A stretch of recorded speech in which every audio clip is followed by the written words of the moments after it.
Bismillahirrahmanirrahim. Manusia itu tidak pernah keluar dari ruang ujian. Yang ada pindah ruangan. Jadi ujiannya terus. Pernah diuji kemiskinan, terus dikasih kaya, berarti diuji dengan kekayaan. Orang yang sakit diuji dengan sakit, yang sembuh diuji dengan kesembuhan.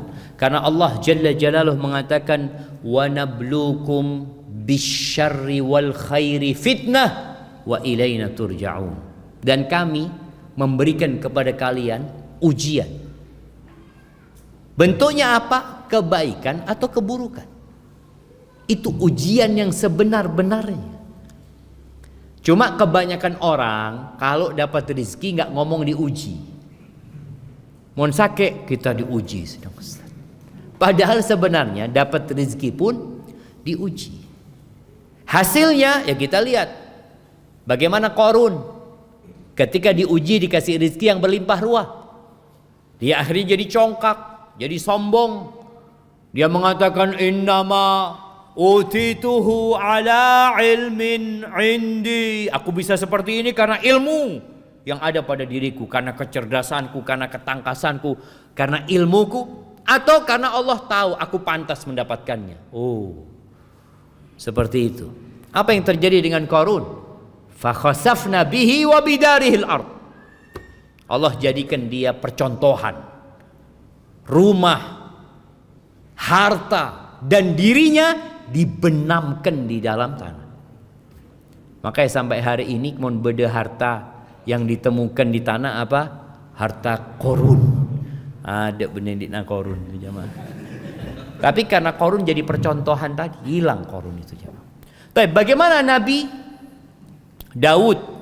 Nabi Sulaiman putranya Nabi Daud alaihissalam.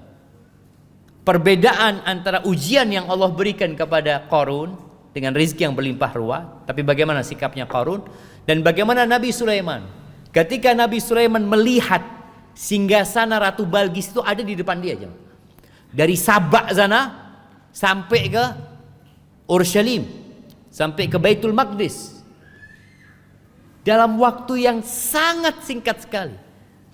Kata Nabi Sulaiman, hadza min fadli rabbi liyabluwani aashkuru am akfur. Ini karunia dari Allah untuk mengujiku. Menyampaikan, ini ujian gitu. Jadi orang itu harus sadar bahwa rezeki yang dilimpahkan itu adalah ujian. Apakah aku termasuk yang bersyukur atau aku kufur? Orang-orang yang gak beriman, dia itu kalau dapat rezeki, kalau dapat jabatan, ditinggikan kedudukannya. Seperti Allah sebutkan di surat Al-Fajr. Apa yang akan dia katakan? Fa'ammal insanu idza mabtalahu rabbuhu fa'akramahu wa na'amahu fayaqul rabbi akraman. Ini manusia kalau diluaskan rezekinya, dimuliakan, dikasih jabatan, kedudukan, dia mengatakan Tuhanku memuliakan aku. Wa idza ibtalahu faqadara alaihi wa amma idza fa ammal insanu idza mabtalahu rabbuhu fa akramahu wa na'amahu fa yaqulu rabbi akraman wa amma idza ibtalahu faqadara alaihi rizqahu fa yaqulu rabbi ahana. Kalau disempitkan rezekinya, apa kata dia? Tuhanku menghinakan aku. Enggak, kalla, enggak seperti itu jemaah.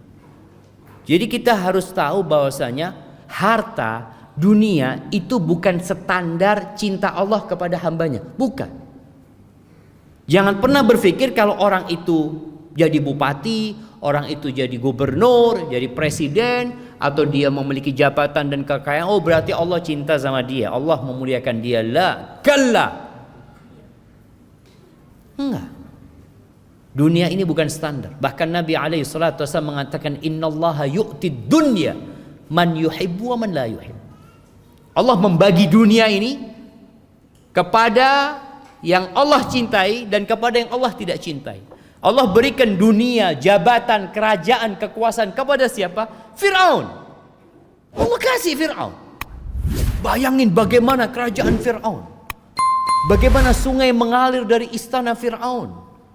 Bagaimana dia memiliki bala tentara dengan jumlah 600.000 tentara pada masa itu. Fir'aun. Dan bagaimana Nabi Musa alaihissalam hidup mengembala kambing. 10 tahun Nabi Musa mengembala kambing. Subhanallah.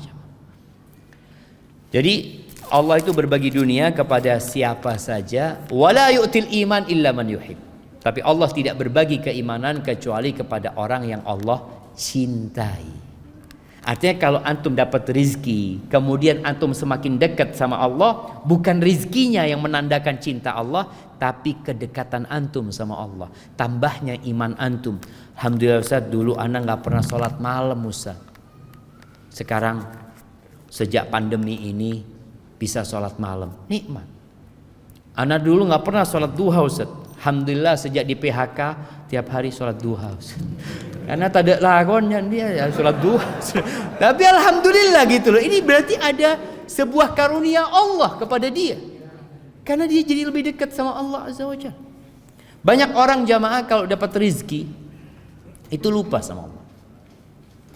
Tabiat manusia. Jadi kalau lagi susah soft pertama. Makanya kalau antum lihat yang di soft pertama ini kadang-kala kalau nggak pernah lihat soft pertama, oh di otang dengan ini. Kadang-kala karena nggak pernah soft pertama.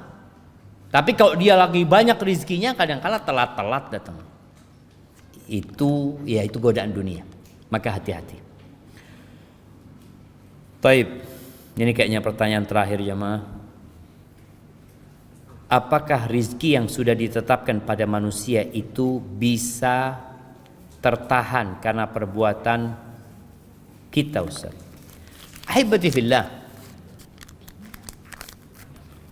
Yang memberikan rizki itu Allah. Dan Allah sudah membuat keputusan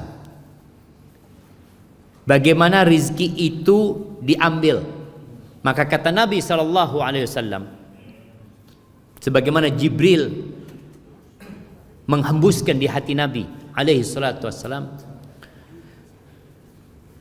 wala yahmilannakum istibta'u rizq. Jangan sampai perasaan lambatnya rizki, tertahannya rizki kita, akhirnya kita menempuh cara yang haram. Terus gimana? Karena yang di sisi Allah tidak dapat dicari, tidak dapat diraih kecuali dengan ketaatan kepada Allah Azza wa Jalla. Loh, tapi Ustaz, ana lihat fulan dengan cara yang haram pun banyak fulusnya. Iya, tapi dia nggak akan dapat berkah dari harta yang dia miliki.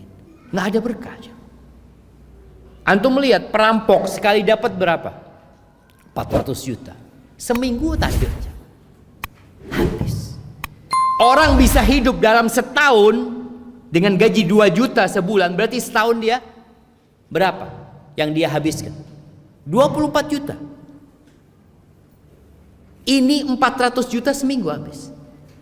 Jadi dihalangi dari berkahnya rezeki tersebut. Jadi kalau bicara apakah rezeki yang sudah ditetapkan bisa tertahan? Bisa tertahan karena perbuatan dosa yang dilakukan. Allah juga sudah tahu dia akan berbuat dosa pada hari itu yang menyebabkan rezekinya tertahan. Makanya kata Nabi SAW, innal abda la yuhramur rizq bidzambin yusibuh. Sesungguhnya hamba dapat tertahan dari rizkinya, terhalangi dari rizkinya gara-gara dosa yang dia lakukan. Mungkin tadi Anda sampaikan jumlahnya tetap dapat dia jemaah. Dia Ustaz, orang ini Masya Allah Ustaz, na'udzubillah ya, kalau kita lihat orang itu gak sholli Ustaz, perbuatannya dosa, tapi hasilnya banyak Ustaz. Tapi dia diharamkan dari rizkinya, tidak dapat menikmati rizkinya. Apa kata Allah? Fala tu'jibka amwaluhum wala auladuhum. Engkau itu jangan takjub, jangan heran sama hartanya orang-orang kafir, sama anak-anak mereka yang sukses. Kenapa? Innama yuridullah liyu'adzibahum biha fil hayatid dunya. Allah itu hendak mengadab mereka dengan harta itu, dengan anak-anak mereka dalam kehidupan dunia ini. Karena sebenarnya rizki itu adalah yang bermanfaat buat kita. Kalau gak bermanfaat buat apa jamaah? Kita punya fulus banyak buat apa? Orang di rekeningnya ada 1 M, tapi dia makan gak bisa makan. Dia nasi putih sama telur bas. Itu becaan. Fulusnya gak banyak, semua bisa dia makan. Kita kalau melihat nominal rizkinya, lebih banyak mana? Lebih banyak itu orang kaya yang punya 1 M. Ini tukang becak punya berapa? Tapi lebih banyak mana rizkinya? Tukang becak. Ketika dia dapat makan, memanfaatkan apa yang Allah ciptakan untuk kehidupan dia, jemaah. Jadi rizki itu yang bermanfaat buat kita. Maka jangan takjub dengan ya orang-orang yang kaya raya, yang anaknya sukses, tapi mereka tidak bertakwa kepada Allah, itu akan jadi azab buat mereka. Jadi kalau berbicara apakah bisa tertahan rizki yang sudah ditetapkan? Nah, bisa tertahan gara-gara dosa. Dan dosa itu pun Allah sudah tahu kapan akan dilakukan manusia. Haibati fillah, ada sebuah doa yang dinisbatkan kepada Nabi Dawud alaihissalam dan juga dinisbatkan kepada Nabi kita Muhammad alaihissalam. Beliau berlindung dari 5 hal. Mungkin kita semua pernah mendengarnya, tapi anak ingatkan ini sudah di akhir Jumat. Mungkin antum bisa gunakan untuk membaca doa ini. Allahumma inni a'udzubika min jarisu. Ya Allah, aku berlindung kepadamu dari tetangga yang buruk. Dari tetangga yang buruk. Tiap hari kita kumpul sama dia, kita berlindung kepada Allah. Yang kedua, wa min zaujin tushayyibuni qabla al-masyib. Dan aku berlindung kepadamu ya Allah dari pasangan hidup yang membuatku beruban sebelum waktunya. Ada orang yang lihat ubannya belum waktunya sudah keluar semua, gara-gara istrinya kadang-kala. Iya, tuntutan ini itu macam-macam. Nabi berlindung. Yang ketiga, wa min waladin yakunu alayya rabban. Aku berlindung dari anak yang jadi penguasa atas orang tuanya. Jadi anak nyuruh-nyuruh bapaknya. Ada kan yang seperti itu. Jadi anak ini diperintahkan sama bapaknya ini disuruh-suruh sama anaknya, ibunya disuruh-suruh sama anaknya. Jangan sampai punya anak seperti itu. Yang keempat, wa min malin yakunu alayya adzaban. Dan aku berlindung kepadamu ya Allah dari harta yang jadi azab buat aku. Bagaimana jadi azab tadi? Kita kepikiran sama fulus ini, padahal kita nggak menikmatinya. Cuma jadi beban buat kita, nggak bisa tidur ini. Jangan sampai. Dan nanti pada hari kiamat kita akan dihisap dengan harta tersebut. Dan boleh jadi akan menyeret kita ke neraka. Yang kelima, wa min khalilin makir. Dan aku berlindung kepadamu ya Allah dari sahabat, dari teman setia yang pandai bermakar. Ainahu tarani wa qalbuhu yar'ani. Matanya selalu memperhatikan aku, hatinya terus mengawasi aku. In ra'a hasanatan dafana. Kalau dia melihat kebaikan, dia tutupin kebaikan aku.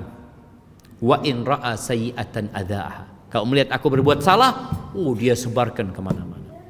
Alhamdulillahi Rabbil Alamin.